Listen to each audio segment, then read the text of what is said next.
Hollywood is too political. Movies have agendas. The studios are indoctrinating us. And if you squint hard enough, every film is secretly trying to start a culture war. The year is 1941, and Congress is investigating Hollywood. Their crime? Making Nazis look bad. This is Too Complicated for History.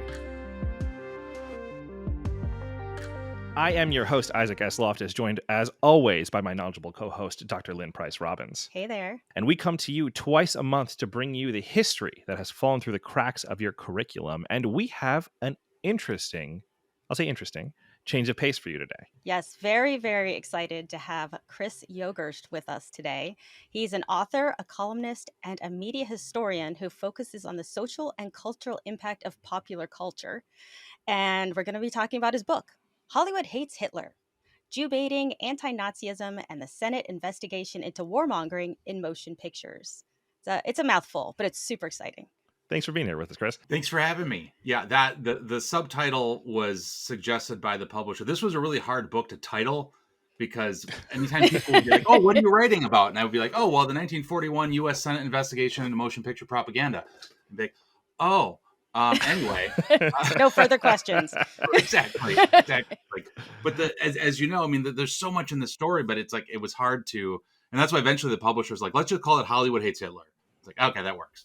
It's catchy. It is. And so before we get into the history of this, I wanted to I was trying to think back because embarrassingly, I did go to film school, technically. My degree was in playwriting, which, I don't tend to share often. But no judgment. Yeah. It has served the wall that it hangs on in my parents' house well, that degree, I think, because it covers a spot of blank wall that would otherwise be uncovered. But I was trying to think back to what my understanding of Hollywood at this era was, and like trying to think if I had ever really had any exposure to like what the popular sentiments were in the lead up to America's entrance into World War II. And to be honest, I could not come up with much. Like in my like grade school education, just thinking back through history classes, and even in college, the only movie that I can think of is The Dictator. Like that came to top of mind, but that is about it. And I was shocked. Part of the reason why I'm so excited to have you on that we really haven't talked about this at all. Like I really wasn't exposed to it in sort of a general sense. Yeah. You mentioned The Great Dictator, the wonderful Chaplin film from 1940. This whole period kind of gets, World War II happens, which is a big thing, right? So that, everything leading up to that, it's kind of understandable why that kind of got lost to history. Mm-hmm. But I think that's why I started studying film, really interested in genre, in the history of genre. And then the more I learned about history, the more I was drawn to how movies impacted the larger, or how they engaged with the larger social, political surrounding of the country. And right, the 1930s, we all kind of have these touch points where it's like the Great Depression and then World War II. And it's like there's a whole lot that happened in between there. Right. And then I was that much happier to find that Hollywood was right in the middle of a lot of it. So I want to quote what a film magazine called you, because I thought it was really cool, and I wouldn't mind being called this, but you're called one of the best chroniclers of Hollywood history, which is pretty awesome.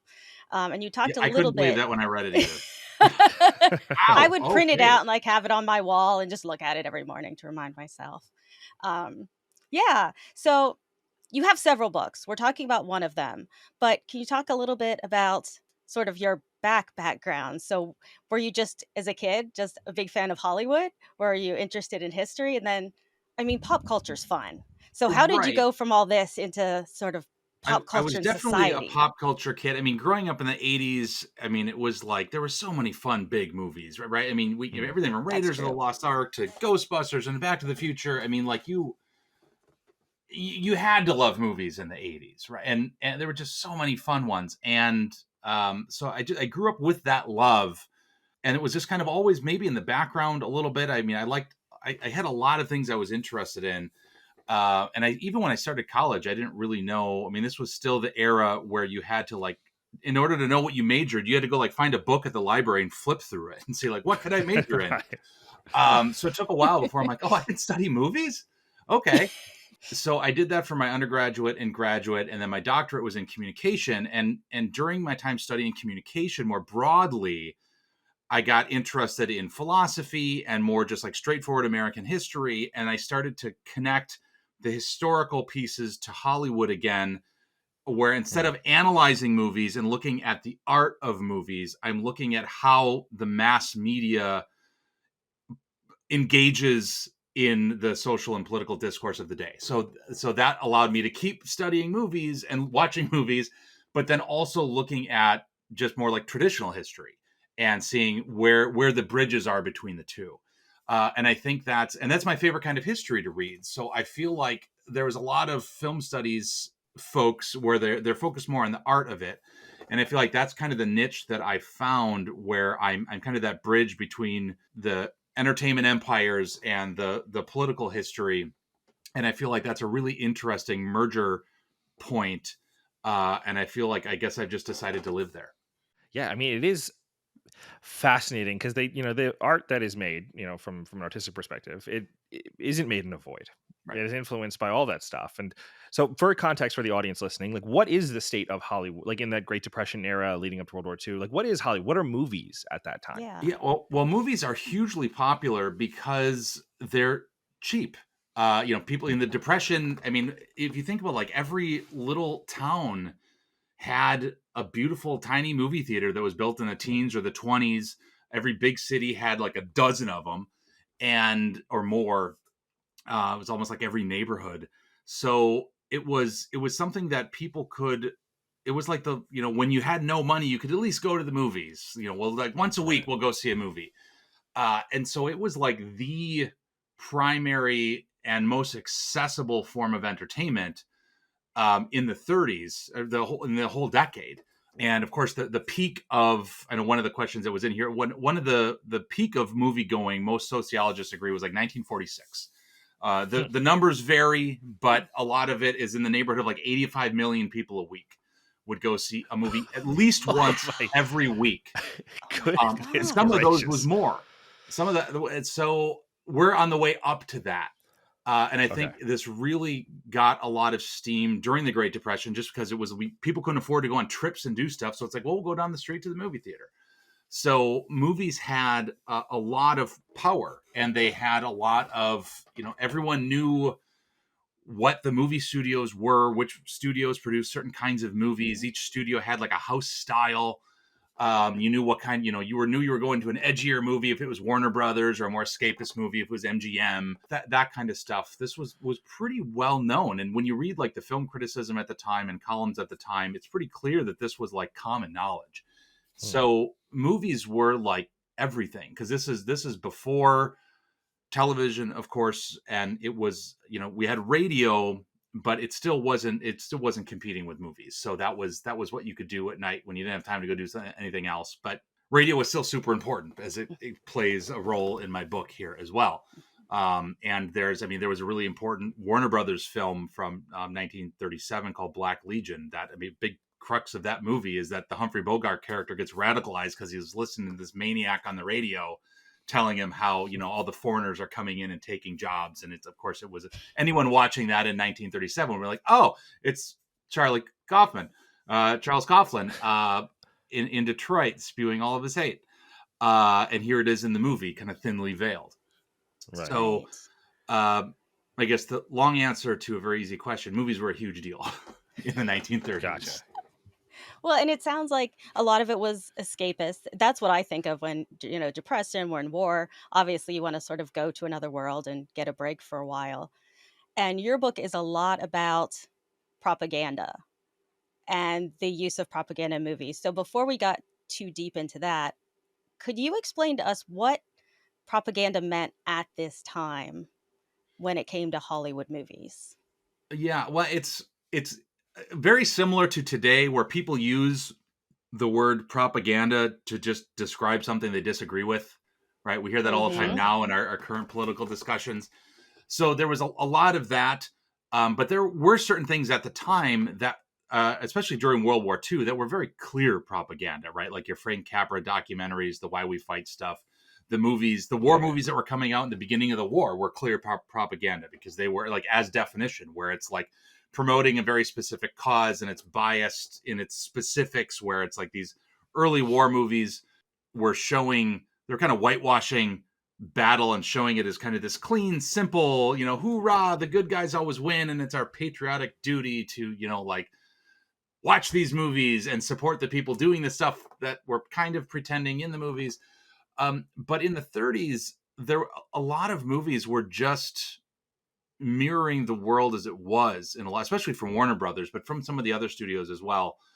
And as we get in closer to this investigation, people that don't like certain movies are calling them propaganda, but they're really just, they're not made up stories. They are commenting on things that are actually happening.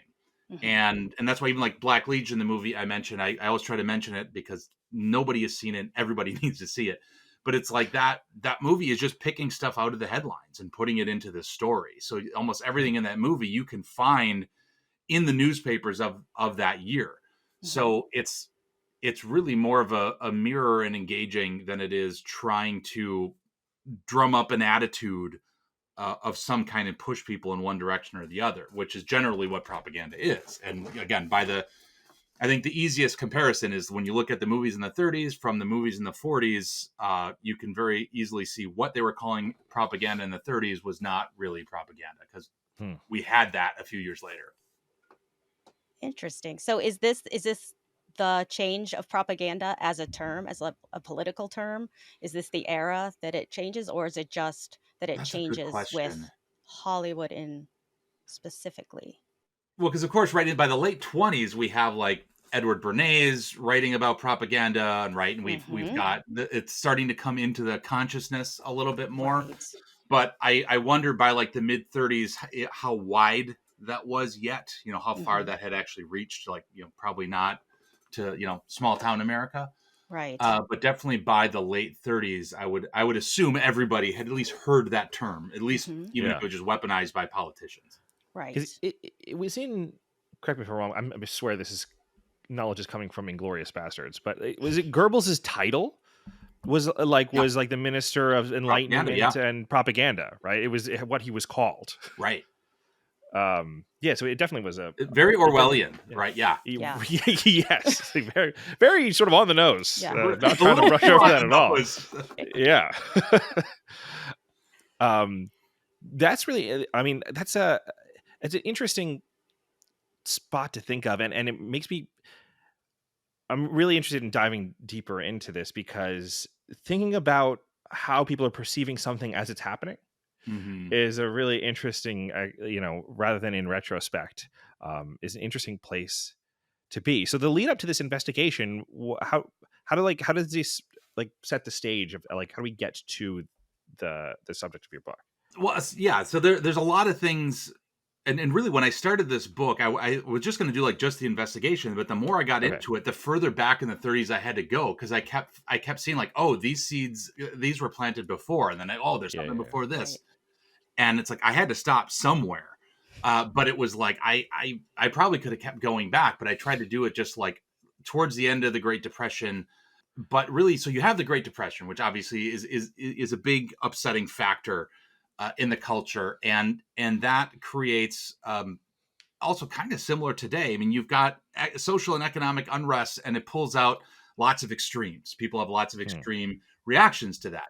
So it was really no different with the Depression. So you have the rise of a lot of xenophobia, fear of foreigners, all this kind of stuff, all kinds of racism and prejudice coming out. You know, we see it through like the radio priest, Father Coughlin.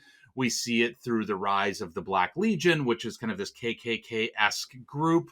Where the KKK is still around, but not as big of a deal as they were like in the 20s.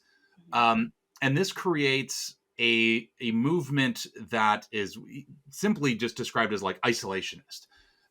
And you've got, there's a lot of layers to that too, but you've got the isolationists that really don't want us to get involved in whatever's going on in Europe. So for the longest time, it was described as like, you know, the war over there, or the Europe's war, right? Like it was, we don't want to, and there's a layer of that was justified, because coming after World War I, there was a lot of people still pissed off that we shouldn't have been involved in that. And then you've got war vets not getting treated very well during the Great Depression. So you've got all these layers of people who I think have a genuine trepidations about getting involved in another war. But of course, that emotion gets kind of hijacked by a lot of these like Nazi front groups that are pushing that agenda, but their reason isn't really to help America. It's actually to protect the Nazi cause. So you've got the America First, which we have a lot today. I feel like, does nobody know this history? It's a crazy how, like, just a lack of understanding Yeah. what things used to be Just called. Google Very it. crazy. Just Google it. Unless they have and they were okay with it, and that's even worse. But you've got the America First movement that comes out of this, and you've got a lot of really, I mean, like Charles Lindbergh was a poster of this, and it's like you can't really overstate how famous Lindbergh was in the 30s, right? Like, you know, it was like all the movie stars and Lindbergh, right? Like there was, he was like one of the most recognizable names on the planet. So he was in here. Coughlin, of course, was a part of this. You know, Henry Ford was a supporter. But then you've got lesser known, like Senator Gerald Nye, who from North Dakota, who was operating in this orbit. You also have the Popular Front of kind of ideological spectrums uniting against Nazis. You have as we get closer to Hollywood, you have a lot of anti-Nazi espionage happening in Hollywood, right? I mean, there's Steve Ross wrote a fantastic book called Hitler in Los Angeles that really dives into this. And so the Hollywood, the studio moguls are funding a lot of this anti-Nazi espionage. There's rallies and stuff out there. Of course, you've got the famous Nazi rally at Madison Square Garden that's come back up in the news. And so you've got all of these things. And then you've got FDR. I mean, when we get closer to into 1941, the president doing his Lend-Lease bill that is kind of like what Biden did for Ukraine, where it's like, well, we're just going to send stuff, but we're not going to go over there. But that was still polarizing. So you've got a lot of, I mean, what really surprised me about a lot of this, I mean, we hear and we learn, I guess, growing up, like World War II was like this super acceptable war and everyone, you know, agreed with it. It's like, that's a ton of hindsight on that. Because leading up to it, things were like as nasty, if not like nastier than they are right now. And we think of like how awful polarization is right now. It's like when I started doing this book, that was terrifying to learn how nasty it was in 1930. But it was, I mean, so there's a lot of these are all these layers of pieces that are operating that get us just to the sentiments that got us to the Senate investigation. Right. That's really interesting because I always think of, you always hear the greatest generation, and it just sounds like everybody got together against Hitler and just fixed the world, just saved the world, you know? And we look back and we say, oh, wow, I wish we could be as clear-minded as they were and just see in front of their faces what needed to be done, and they did it. And then you see something like this, like, you know what? Nothing is as simple as it seems. And that's what I love about learning more about history. Absolutely. Absolutely. Yeah. And so it seems like the two sides, you describe them as isolationist and interventionist. Is the overall just we want to go to war and we don't want to go to war? Because, and then how does Hollywood, so it seems like obviously Hollywood is more interventionist. Is that correct? They're more sort of the anti-Hitler, and that is a problem. Right. And that was the criticism of some of them, because it was like a lot of these studio moguls are immigrants. They have a lot of families still in Europe. So, I mean, that certainly played a role in their interest in this. Like, there's no questioning that they could defend their stances really well, because it's like every day there was news of things getting worse in Europe, and that like it was pretty clear that the Nazis weren't going to stop at like the next border, right? Like they were just going to keep going. So they weren't necessarily just being really selfish about, oh, I just want to protect my family over there, because that's how they were branded by their detractors. I think that a lot of the founding fathers of Hollywood, I mean, they've fled persecution to get to the U.S. So when they saw this happening again, it wasn't just, I want to protect my family. It's like, oh, I know what, I've seen this. I've been there. So we got to stop that, because it's going to come here next. And so I think that was I think, some people have branded them as dishonest for their positions on this, but I feel the more I learned about them personally, the more it felt actually really, really honest and smart. So how did the opposition to them sort of coalesce? Like, were people outright, writing newspaper articles? Were they, making speeches at these, large events? Like, it's because Hollywood obviously has a megaphone in and of it, the Mhm. way that it produces media. Where was the opposition? Right. So there's an interesting wrinkle in this. So you've got the Hollywood Anti-Nazi League, and they're having rallies and they're doing this stuff, but people outside of Hollywood probably don't know about it. So I guess here's the interesting wrinkle. So there was a production code in the golden age of Hollywood where the movies, it was a precursor to the rating system that we have now, and movies had to adhere to certain standards or they couldn't be released at all. And it was a way to keep the government off their back. Otherwise, they thought they'd get regulated. The Hayes Code, right? That's Yes, what it was called. the Yeah, Hays yeah, Code, yeah. which by the 30s was run by a guy named Joseph Breen, who for a time was deeply Catholic and very anti-Semitic. Grew out of the anti-Semitism, but he really prior to 1934, the code was largely ignored. This is important because once we get into the late 30s, the code is really strict. And one of the rules is that you cannot ridicule other nations or religions. This gets tricky when Hitler becomes a thing because you want to ridicule Hitler. And there are production code rules. It would be a violation of some of these. Even if people would agree that, oh, yeah, Hitler's a dirtbag, but it's like, oh, but we can't do that. So Sure. that's why a movie like Black Legion, it never says the word Jew, it never says the word Nazi or Hitler, any of that stuff. It's all really vague. They did that same year They Won't Forget, which is basically about the Leo Frank case, and that also really vague. And that's why the watershed movie is Confessions of a Nazi Spy, because Warner Brothers produces this movie in 1939. It's a very public court case. It's in New York, right? It's in the national papers. So they can defend that by like, we're just making movies of the news of the day. And they do. And once that movie is made, it gets released and they don't get in trouble for it. Other studios realize like, oh, we can ride this wave a little bit. So then they start making their movies, right? And so we get The Mortal Storm and Manhunt and Underground, The Great Dictator, some of these other movies. But it's still a really small percentage of movies, which is interesting because it's I mean, the studios during this era were cranking out like 150 movies a year. I mean, it was insane. It was incredible numbers. And you're talking maybe like a handful of movies from each studio. I mean, so it's like such a small percentage. But the fact that they even existed irked enough people that, and then this is where Gerald Nye comes back in. This kind of this little known senator who's involved with the America First Committee. He starts giving speeches, and he refers to the movie studios infamously as gigantic engines of propaganda.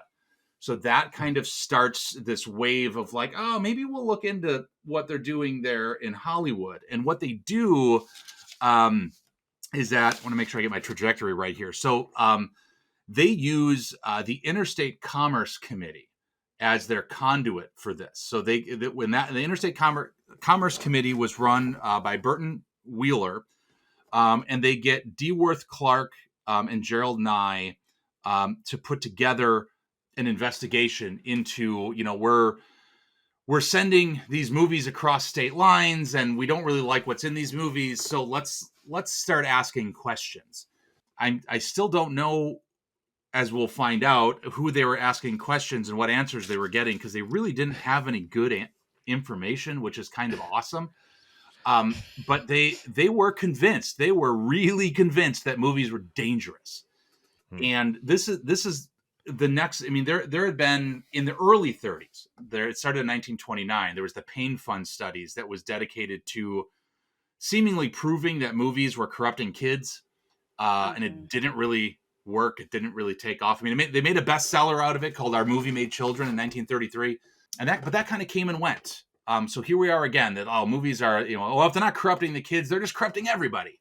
So now we're going to, let's take a deep dive at what they're doing here. So they use the Interstate Commerce Committee to just as a justification to just start asking questions. And they did the same thing with radio as well. When I was at the National Archives, I saw all the boxes for this in radio investigation. There's another book there if someone wants to write it, because it's all there. But that's how we got at least to the point of where like the government is now looking at these movies. But it was a small percentage of movies, seemingly a small number of like national politicians that just thought that this was a way to get I think it was a way to get attention on their cause. It was very similar to like HUAC. It's like, oh, let's go after Hollywood. It's like, well, that's going to get headlines. Right. I think it was the exact same thing here. They're like, well, if we start, mentioning Warner Brothers and MGM and Paramount, people will pay attention. It definitely seems rooted in fear. And it also seems like every time there's a new technology, everyone's afraid of what it's going to do. Because I remember, I don't know if I hear this as much. Now it was video games. But before that, it was TV and movies. If you watch violence, you're going to become violent. Yep. And if you think about that, we would all be violent. I mean, we'd be a mess, violent mess as a nation because of some of those movies that Hollywood's putting out. Right. And it's that same argument time and time again. I've taught a class on the history of censorship, but it's like this. It's the same arguments for movies and video games and music and comics and everything. It's destroying the kids and it's going to destroy all of us. Like it's always that. There's another meme that I've seen of something along the lines of like the young generation doesn't know how to work. They're all lazy. And it was just the same article every decade for the last 120 years. Yep. Right. Exactly. Yep. Everyone says the same thing about the people coming up after them. Right. And never really changes. But that's it. Was it thing. As a movie fan, was it interesting to see, because movies, this might be a hot take. I don't think it is, but I don't think films are quite the cultural driver as they were then, right? Like, I don't think coming after films, the reason why it's like video games and television, stuff like that, is because they don't have it. Was it interesting to see a context in which they are sort of like the main thing? Like, as a movie fan, you're like, oh, do you wish that they were more like that now? Or was it like, oh, it's good that that's off in that other era?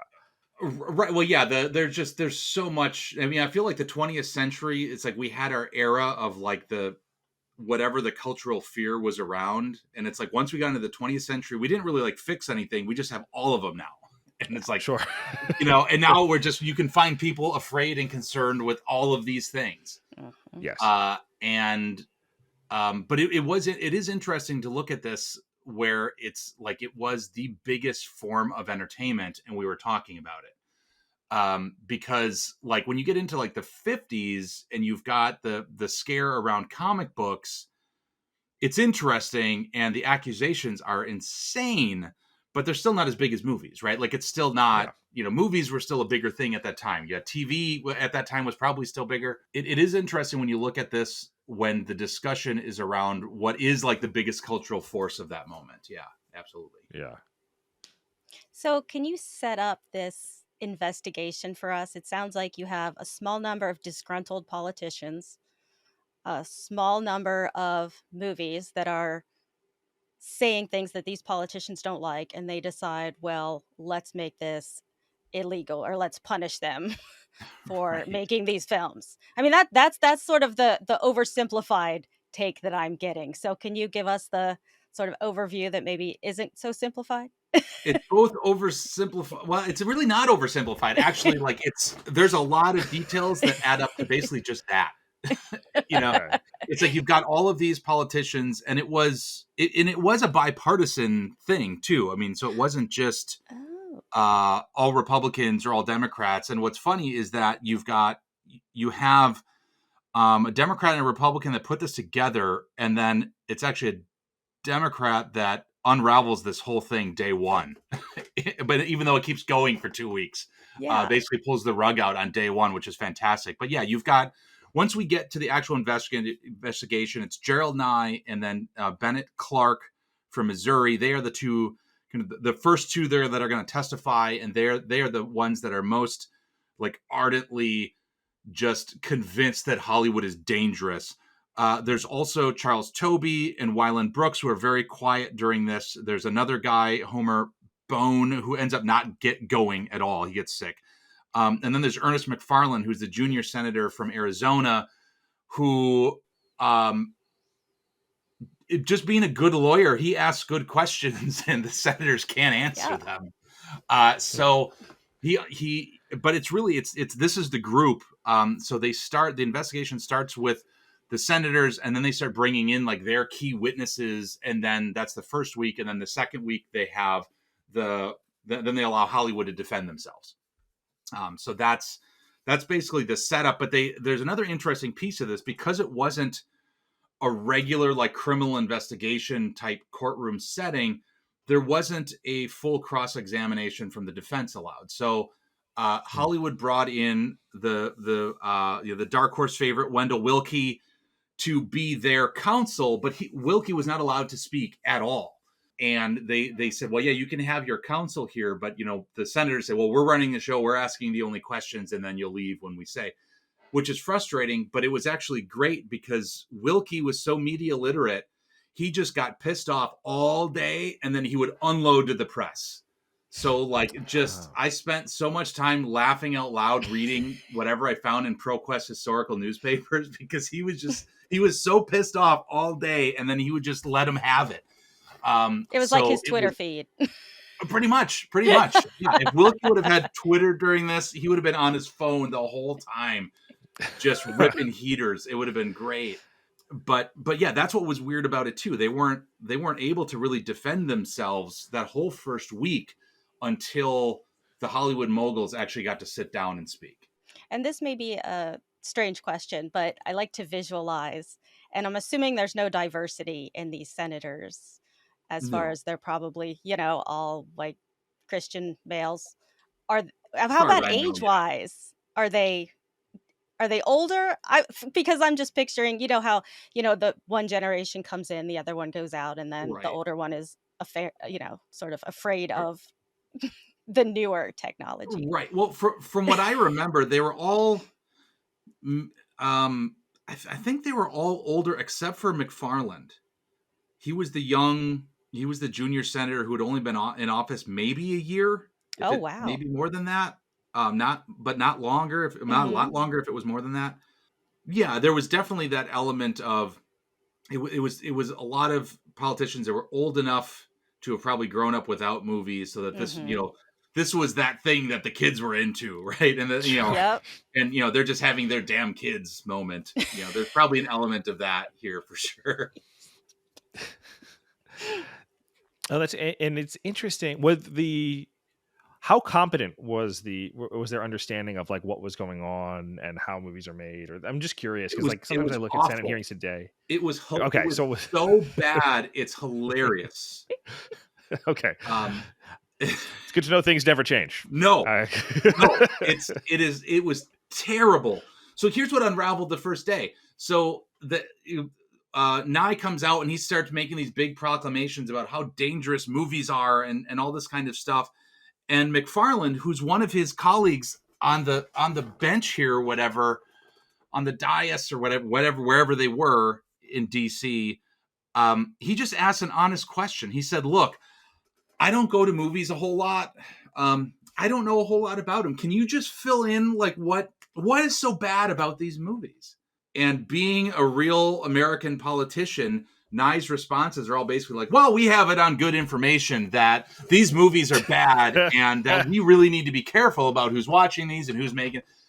And he's like, well, okay, well, but can you give me some specifics? And he actually I think I put like the actual conversation like line for line in here for a while because it's so hilariously stupid that he just keeps asking like, well, here, can you give me this? And he gets to the point where he's like, well, here's some movies. Did you see this one? And he starts mentioning movies. And then McFarland has to say like, did you see Manhunt? No, I didn't see that one. Do you see Sergeant York? I think not. Like it's like his own guy just pulls the rug out right away. That's very funny. And it's like when I got here reading through the congressional record, I'm like, is my book over? And I'm like, oh no, it keeps going. So this is hilarious. I gotta see this through because they get owned so bad the first day by friendly fire that they keep going anyway. That reminds me of, I don't know why, like when there were some tech hearings where the House members are just woefully inequipped to understand what's going on for the people that they're talking to, and someone was talking to like I think Mark Zuckerberg. And they're like, so why, when I Google this, does it recommend that hotel or whatever? And he's like, I don't work for that company. Like, it's like, I don't. I'm not the entire internet. Like, I'm not the internet. Like, yeah, like this is like, that was the level of like, like they have no idea what they're talking about. They just know that they're supposed to be upset. It's about this something. exact same thing. Yep. Where someone of influence just says, "Hey, movie's bad," and then they just go. Right. So how did they? How did they respond to that? Like that unraveling in the first day? Yeah. Did they realize that this was a bad day, and like they sort of reorient their strategy, or did they just sort of plow right ahead? They plowed right through, which is, I mean, I guess I give them credit for having the confidence to be like, it's not over yet. But even like the Hollywood Reporter, one of the major trades, there's a headline I have in one of the presentations I teach with, where it just says like something like Senator and I talks a lot, proves nothing. Like it was just, it's pretty much like we should have been over on day one. Yeah. But same thing. Bennett Clark comes the next day. He knows he can't talk about the movies because that didn't go so well the first day. So his big thing, his whole lecture was one of these deals like where you hear somebody complaining about something and none of it makes sense, and then you get to something way at the end. It's like, oh, that's what this is all about. It was one of those days. So he talks about, he starts a little bit, the movies are bad, and then he starts talking about, well, it's not necessarily the content of the movies, it's the fact that more people know movies than politicians, and movies aren't elected officials. So it's like, I don't get time in newsreels. And it became like this big sour grapes thing where it's like, nobody's paying attention to me and they're paying attention to movies and I'm more important. And it's like, wow, he's really going all in on this. And he did. Sounds like a politician. I mean, it is. Yeah, for the audio only listeners, Lynn's eyes nearly rolled out of her head. Yeah. Well, was there any evidence? Like, was there any decent evidence actually presented? No. Well, the only person that came prepared was a guy named John Flynn. And I still want to learn more about this guy. He was kind of these like background political operators. And he was kind of like I've been comparing him to like a Roger Stone kind of Steve Bannon type guy, where he's like not like in any official capacity, but he's clearly like a very important operator behind the scenes, right? So he comes on the third day, and he actually brings a list of movies that he thinks are dangerous. So he actually can like point to something. He did some work. He actually right before the day he showed up. But what's interesting about this, if I remember correctly, I think this was the same day. It was one of these days that it was either this was September 11th, maybe it was September 10th, but it was one of these first days that was also the day that Lindbergh gave his infamous speech at an America First rally in Iowa, where he said that the greatest threat to the U.S. was the Jewish-controlled media. So it was like, that's what this is really about, right? Mm-hmm. And here's one of the things that was interesting that I found in the National Archives, because it's like the xenophobia stuff you could get from the testimonies, you can get it from the coverage. But when I was going through the Senate files, there was a box of fan mail that was to this committee. And I can tell you that every one of these fans thought this whole thing was one big attack on the Jews. And that's what they loved about it. And there was letter after letter thanking the senators for finally doing something about the Jewish problem in the United States. Like it was that they saw this as exactly that. And sure. The craziest thing I found was, I don't know, have either of you heard of the Franklin prophecy? Benjamin Franklin? No. Okay, so this is how I learned about it. So somebody had cited this in a letter to the Senate that said, well, you're finally doing what Benjamin Franklin wanted to do by getting the Jews out of the country. And I was like, what did I miss? Right? That's a very weird statement to make. Exactly. So what I found is that in the 30s, and apparently this is still used in parts of the world, but in the 30s, there was this like pamphlet going around called the Franklin Prophecy, which is basically states that during the Continental Congress, Benjamin Franklin gave a speech arguing that the Jews need to be written out of the Constitution, and like all these barriers need to be put up to deal with the Jews. Like, right? And apparently the furthest back I can find this is that it was discovered in during a raid at William Dudley Pelley's house. And he was one of the leaders of the Silver Surge. So one of these silver shirts, one of these like Nazi front groups in the 30s. Yeah. And it was still making the rounds by the early 40s. And here's someone who had found that and took it as fact and is now thinking that, the senators, I mean, this is what they're really doing. And what's funny is it was so clear, even without reading that stuff, that the prejudice that was at the forefront of this investigation, that when Daryl Zanuck, who was running 20th Century Fox at the time, sat down to speak with the committee, he very astutely said, all right, guys, you don't have to worry about me because I'm from Wahoo, Nebraska. Like I am an American. Like, so he threw that right in their face. Yeah. Whereas like, I know what this is really about. Yeah. Now that begs the question, or recontextualizes sort of like the incompetence in the first day or whatever. Absolutely. Does that, like, the fact that guy he's not really saying movies are bad. Right. That's not what he's saying. He's not really saying movies are dangerous. So so that was naive, right? Like yeah. Is he no? Like, is he aware, or is he just a useful mouthpiece? Or is he like the senator who's saying all like getting asked like, hey, what movie? Well, how are these movies bad? I'm just saying like they just are, right? Right. Well, and how much is that when he says movies? How much is he really saying Jewish residents of the United States? Right. Really? Yeah, I think this was just a useful excuse to launch a campaign that they probably had wanted to for a long time. Sure. Right. This would just happen to be the thing. And what's great about Nye is, and then when I learned what I learned to really prove that it's not just incompetence, but that he's straight up lying, is that when Harry Warner sits down, many days into this investigation, he's there every day watching this unfold and just taking notes. He sits down and he says, all right, before I take any questions, I am going to read you something and you are not going to interrupt me. And I'm going to give you my statement.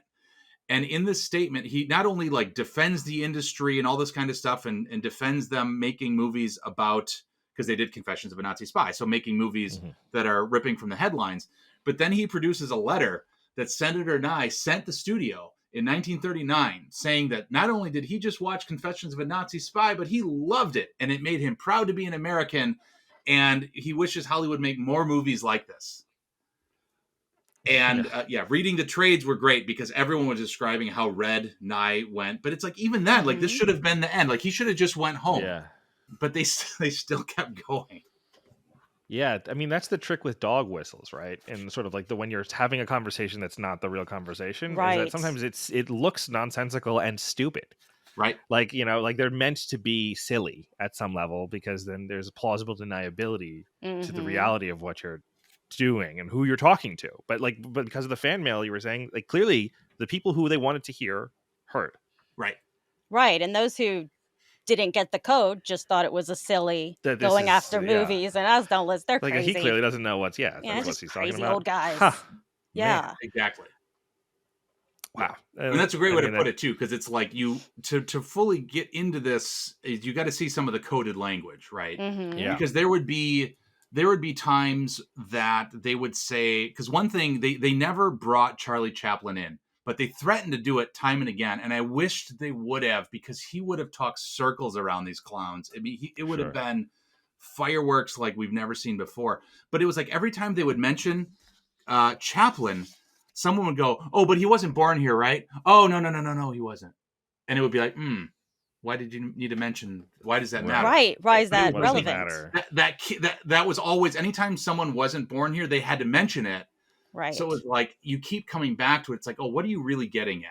Right. So that's kind of that coded language where after a while, it's like, it wasn't just one mention of it. It was a bunch of mentions. So you can kind of get their motivations. Yeah. So, and, we're thinking about how information is disseminated very different than today. Now everybody can have everybody can go online, make a video, write an essay. But how did this news get to everyday Americans, to the small towns? Like how did journalists, how did they interpret this investigation? And did any of them say, look, this isn't about movies? Yeah, so they did. This is one thing that I was pleasantly surprised with. One of my worries going into this, that this was going to be something that was just covered in the Hollywood trades, and it was going to be like just this industry battle. But I quickly learned it was covered in like the New York Times and the Chicago Tribune and like all these, and then and then syndicated in smaller papers. So it was all over the place. Like this was big news. So I get the sense that anyone who followed the news regularly knew that this was happening. And President Roosevelt was asked about it during a press conference once, and he basically just laughed it off as being stupid. So it was big enough that they thought like, oh, let's get the president to weigh in on this. Right. So I do get the sense that a lot of people, at least that were following the news, or especially political junkies of all stripes, definitely knew that this was going on. So it wasn't just an industry battle. And I think having it plugged into the America First group and all of that and all the headlines they were getting probably helped with this. But even like columnists that generally didn't write about Hollywood, like somebody like Dorothy Thompson, was weighing in on this. So I mean, it got people from all over the place to weigh in, and political people that generally follow or that write politics for like DC outlets were covering it for the Hollywood Reporter. Jack Moffat was one. So yeah, it was covered pretty widely and pretty. I was pleasantly surprised that it was well known as it was, because it justified my project a little more. Well, that's always good. Yeah. So what's the fallout? As this this tapers out off, they drag it out for 2 weeks, but it's getting all this attention. Did it have any effect on sort of the public discourse around movies? Well, here's what's funny. So they take a recess after a couple weeks, and the recess, really where we get towards the end is that Ernest McFarland, who was asking good questions about the movies at that first day, by the second to last day or the last day, he is so frustrated at the incompetence that he gets up and walks out, and he just leaves. He's like, I can't, this is stupid. He can't even. He bounces because nobody knows what they're talking about, and they're talking about other things, and they get so far off track that it just becomes a clown show. So they instead of just ending like they should have and had a natural death, they decided to take a recess to go watch the movies that they're investigating. Oh, that's a great time to do your basic research. This. So let's go check it out. And it doesn't actually get disbanded until after Pearl Harbor. It's something like 10 days or so that I think it was either Wheeler, one of them sent out a memo that just said, yeah, we're done with this. And then of course you get into early 1942 and you have the US government saying, yeah, I know we were giving you crap for, making certain movies, but now can you just do a whole lot more of that for the cause? Yeah. Yeah, they create the Bureau of Motion Pictures, and now they're helping Hollywood make movies, that are critical of Germany. So I'm interested in, because politicians tend to, they're very slick about talking about what they believe. And you have Pearl Harbor. Now, all of a sudden, all of their arguments are irrelevant because now the U.S. has been attacked and now they're going to be pro-war. So how did they change around their rhetoric to make it seem like it's not that we lost, it's that we were right about the movies, but now that we're in the war, how did they sort of make that positive for themselves? Because I assume all politicians do that. Right. Well, as far as I could tell, I was looking for some like brilliant spin. I think they just ignored it. I think they just pretended it never happened. That's another way. And I think that World War II was big enough that I think it was just, everyone was so focused on that. I think they got lucky. Yeah. Because if we didn't get pulled into the war, I feel like there would have been more questions about this. But I think they used the war as cover to just like, let's just forget about that and pretend we didn't just make fools of ourselves for a whole bunch of time. And it really worked until you, right? I never heard of it, and people haven't heard of it. And then you came along and you said, oh no, we're not going to forget this. Right. Well, when I got in touch with one of my mentors, Tom Doherty, who's a great historian, I asked him, I'm like, how do I how do I get to the Senate files? So he gave me a connection at the National Archives, and she also didn't know what I was asking for, but she's like, let me see. And then she sent me an email a little while later that said, yeah, I found the good news is we have some stuff. The bad news is none of it is organized because no one's ever looked at it. And I was like, that's fantastic news. That's exciting as a historian. So what it was disorganized, but at the same time, I mean, it was wild just to see all these pieces. And of course the congressional record is transcribed and digitized through somewhere. Some university has it. I'm forgetting where it was, but I mean, so that I could read all of that before I went and looked at the files. But of course, that's where you got into like the fan mail and all the other weird stuff that popped up there. Yeah, that's wild. So I'm curious. You said, generally, like, why you got into writing this, like how you sort of got into why. If someone wrote this book today, I could see like, yeah, that makes sense. What happened in 2020 in the lead up to 2020? What was like, how did you end up being like, yeah, this is the topic that I want to write about? It really had less to do with like what was going on at the time and more to do with I wrote my dissertation on the growth on kind of the boom of Warner Brothers in the 30s, and I ended that by discovering Harry Warner's testimony in front of this investigation. And I was like, this is incredible. And that actually sparked 2 books. I ended up writing this one, and then because Harry Warner is so incredible and not enough people know about him, I ended up doing the book on the Warner Brothers, and wanted to draw that out even further.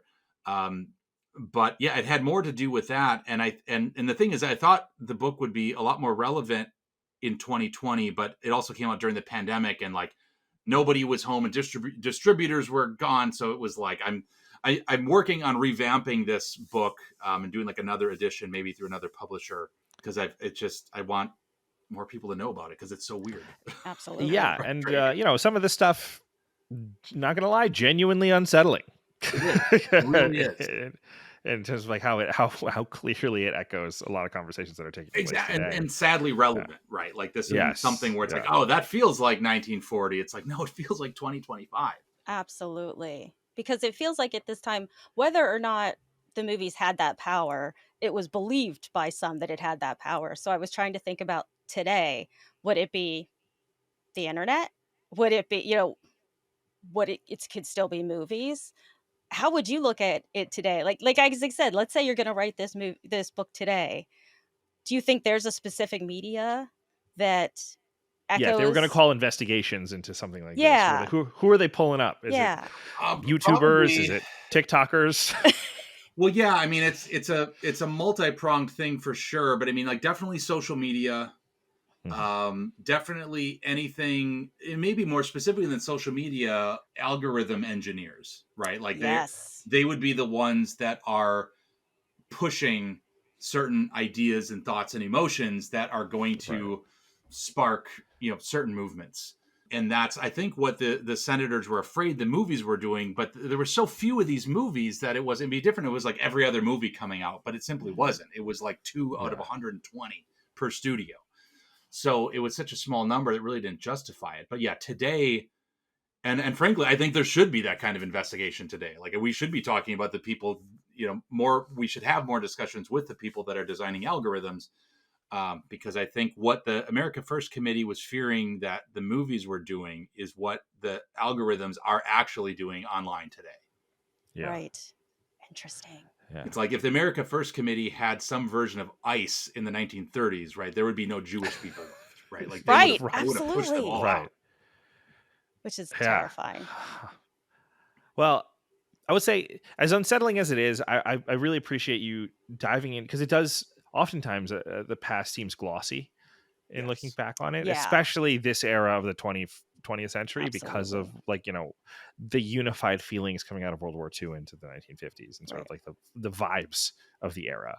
But I really appreciate you providing, adding texture to that time. It makes today seem not so different from the past, and that's both feels upsetting, but also weirdly comforting. It's a grounding force in a sense. Yeah, it's like things can feel so bad and out of hand right now, but if you realize that we've been here before and we've gotten through it, Yeah. it gives it you can't really lose hope then, because it's like, oh, this isn't new, this isn't something that we can't handle, right? It's Right. just Yeah. it's It makes just it one seem of those feel less bad things that apocalyptic. happens. Yeah. Yeah. It makes it feel less apocalyptic Yes, in terms of, exactly. yes. Yeah. And more like a great challenge, but not, the destruction of all things. Exactly. Yeah. Important distinction between those two. Yes, yes. So one of the ways we end our show every time, and this is I'm very curious as to what your answer is going to be to this, because we usually ask the historians if there was some place, because we say that there's oftentimes historical sites and places to go visit where close enough that whoever you're listening to this, you're probably within an hour of something cool historically. So a lot of times we ask the historians, like, is there a place that you would recommend people go visit, like a historic site or things like that? Is there? I'm very curious as to your answer if there is anything relevant to the book, Yeah. or this era or anything really, that you're like, hey, yeah, if you're within, get the opportunity, you definitely got to go check this out in this little museum or this little historic site. For sure, I can think of two things. One of them would be a lot easier to do within driving distance of where almost anybody is, and that would be to go visit a historic theater. Go to one of these old, you'll see why they called them movie palaces, because they were just so grand, and the Art Deco, it just gorgeous, these places, even the little ones. Yeah. In my hometown, I helped restore a theater built in 1929, just a little like few hundred seat thing, and it's still there. It's on the historical list now, and it's like this little town of 30,000 people had that. And these kinds of places are all over. So there's big ones in big cities and small ones in smaller towns. Go look at those, because the history just radiates off of these places. But then I would also say, with the movies, go do a studio tour at one of the like legacy studios at like Paramount. Paramount and Warner Brothers are probably the best, most accessible, and Universal is more theme parky. But Warner Brothers and Paramount are lots that still have almost all of their original historic buildings there. And you can just, maybe it's not just me, but it's just, you can feel the history when you step on the lot, and it's just, you can feel the weight. And there's so much, there's interesting stuff around every corner. I was in April, I was on the Warner Brothers lot giving a lecture to the tour guides and discussing the history of the brothers and the lot to them. And they are very well versed in the history, and they know a lot. So they're very enthusiastic. So it's a great spot to learn that history, and they will show you a lot of really, really cool stuff that's still there. I mean, there's a World War II memorial on that Jack Warner put up. You walk to the prop house and you see stuff that you recognize because you've seen it before. It's been in a show or a movie or whatever, right? And go where the movies have been made. And will give you a sense of how big and grand this operation was. These machines that were cranking out 150 movies a year, right? When you're standing in the middle of that machinery, it just gives you a whole other appreciation for it. Oh, and I'm going to add one final question, because I'm curious for this. If somebody listening to this, they thought it was absolutely fascinating, and now they're like, what? I wonder what movies, or what is he talking about? I want to see one of these movies. What are 3 movies that would enlighten a reader about your book, whether it's so clear that it's propaganda or something like that? Just 3 movies, and we'll put the links in the show notes. Hopefully they're somewhere streaming online for free. So what do you think? Sure. So, I mean, obviously Confessions of a Nazi Spy, because it was like the watershed moment, 1939. I think that one's available to rent on Amazon. I don't know if it's streaming like free anywhere. But that one's good because it gives you a sense of what it was like in 1939, because it's both a narrative in terms of like a dramatic representation of what exposing this Nazi spy ring, but half of it also unfolds like a newsreel that was speaking to people at the moment. So it gives you this really interesting piece of time. And then I would say, well, The Great Dictator, of course. I mean, most people have probably seen the final speech of The Great Dictator and didn't realize it was that. I mean, Chaplin's final speech of that goes viral every couple of years. See the rest of the movie, because it's incredibly powerful. And then I would also say The Mortal Storm, maybe the most relatable of all of these, because it's got a young Jimmy Stewart. It's about a family during the rise of Nazi Germany where the family is split and the town is split on whether or not Hitler's good news or not. And it's really heartbreaking, the people that turn against one another. And I used it in class 4 or 5 years ago, and I didn't know how it was going to go with students, but they were floored by it, and they felt like they were sitting in 1940 with these people considering, like, where do we go from here? So I would, those three: Confession of a Nazi Spy, Great Dictator, and The Mortal Storm. Fantastic. Very cool. Well, those are great suggestions, and like Lynn said, well, if we can find them online and easy for our listeners to go check out, we'll put the links in the show notes. And if anyone listening wants to follow your work, Chris, where should they go find you? Well, I just started a Substack, so I'm that guy now. There you go. So you can find me at Substack. I'm probably most active on Blue Sky because there's not as much algorithm gamesmanship, right? So I'm on Blue Sky, but Facebook, Instagram, wherever, put my name in, you'll probably find me. And I always love these chats. So throw ideas, questions. If anyone wants book, movie recommendations, come find me. Awesome.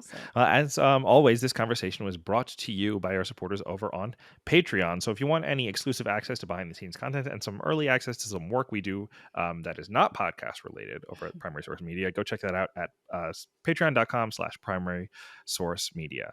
Thank you so much for joining us, Chris. Thank you so much for having me. This was great.